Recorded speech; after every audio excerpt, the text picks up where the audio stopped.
The Timer Mark III, also known as Valhalia, is the second known vehicle to be released under the second generation of Project Landmine, the first being created around 7 years ago under the first generation, and the second seems to have been a failure that failed in its early stages. The intention behind the design seems to be a highly rigid electric supercar. It does not seem to match up to its rivals in its current configuration, which is optimized for low drags at cruising road speed. Large sections of the body panels can be replaced, allowing for different aerodynamic properties.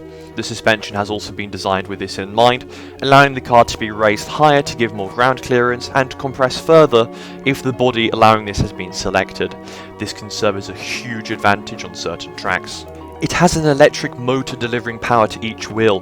The motors are the Victor 1 and 2, with the second being larger and more capable at higher RPM. The Mark IIs are positioned at the back and are coupled to the wheel with a 3-speed gearbox, whilst the Mark Is are at the front, power running through a 2-speed gearbox. This gives the vehicle excellent acceleration at lower speeds. At higher speeds, the front motors disengage and their power redirected to the rear motors. Extra slits in the body open and vertical fins drop from beneath the vehicle to cool the motors and battery down, in addition to increasing downforce. The motors are 3-phase alternating electric motors produced by Shiba LLC, Project Landmine's go-to motor supplier. Like the Data Mark I, Valhalia can be equipped with a range of batteries that can slot in once the bottom panels have been removed. They vary in size and chemical properties, even with a rumoured hydrogen cell prototype to be tested. The gears in the gearbox can be changed to optimise performance on certain tracks, and the large parts of the interior moved to cut down on weight. Be careful with any changes that you may not be used to, as you might find yourself in your grandmother's minivan at the green light. The vehicle has an exceptionally low and wide profile, making it somewhat bothersome to drive in old cities, towns, countryside roads, small one-way roads, or England. It also lacks ground clearance, making most speed bumps the percussion part of an orchestra. It does have an aesthetically pleasing look to the eye, and like the Data and unlike most modern cars, the bodywork doesn't make it look like a Nerf gun. Its simplistic spoiler and gull-wing doors really do make it look quite elegant, even if the already wide car can now only open its doors, providing no one has parked next to it. It visually seems to be a mix between a modern electric supercar, a Tesla, and an old 1955 Jag. The interior has wooden panelling with a thick protective coating. Fancy bucket seats and a simple dashboard consist of 3 LCD displays. Despite it being an electric car, it has 3 pedals. This is to allow the driver to manually change gear if that is preferred over automatic or voice controlled. The pedal can be used to control other functions, such as flaps, power to the front motor, aerodynamic configuration, or the aircon if equipped. They can also be controlled by the co-driver on your screen.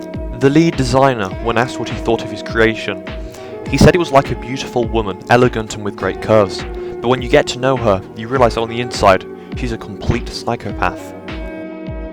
And I have fallen.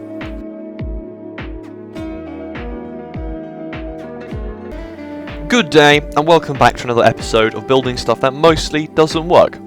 I started work on this project on the 17th of April, so about 2 months and 18 days ago. And I've put in about 50 hours of direct work, making it one of my most time-consuming projects alongside the tribal class. The Data was me focusing on making a working suspension and just about everything else in a vehicle. After 26 hours of work, I showed it to my grandfather, and one of the first things he said was, "Well, it's not very aerodynamic." And so Valhalia was born. I started with the body and then had the joy of trying to fit everything in it. Not fun indeed. After I showed this one to him, he said, "It is great, but it can't fly." Utter legend. I do not intend on designing a flying car in the near future. The body of Valhalia was designed in Spain with the supervision and assistance of a great chap who I know as Lidika, who lives in Lithuania. He helped me get the general shape right before I could continue. I designed everything from scratch, and at the end I was able to get half of my renders done by my mate in America, who goes by the name Turd Ferguson. Both of your assistance have been much appreciated, thank you very much. As far as what I'm not happy with, scale. Valhalia would barely fit on a road. Using a human for scale, there was not sufficient room to make the seats larger, and due to positioning of the front motor, I found it hard to get sufficient legroom. Probably should have made it taller. Then there is the suspension. I made the springs too big deliberately, and I have no regrets here as it looks awesome. But the springs mechanically don't compress all the way, which irritated the hell out of me when making the animation. Then there is the way that the rear suspension works, an uncommon solution to the problem, but it would put a lot of strain on the chassis, which could be reduced if redesigned. Whilst I'm at it, I could probably make the rear motors larger. As far as the norm and scale, they are perfect for an electric car, well, never mind. If you liked this video, you may like my video on the Data Mark 1. I'll leave a link in the description below. If you feel the design earned it, please leave a like and consider subscribing. I'm using YouTube to create a portfolio for university where I can show off my designs and they can see my progress over time.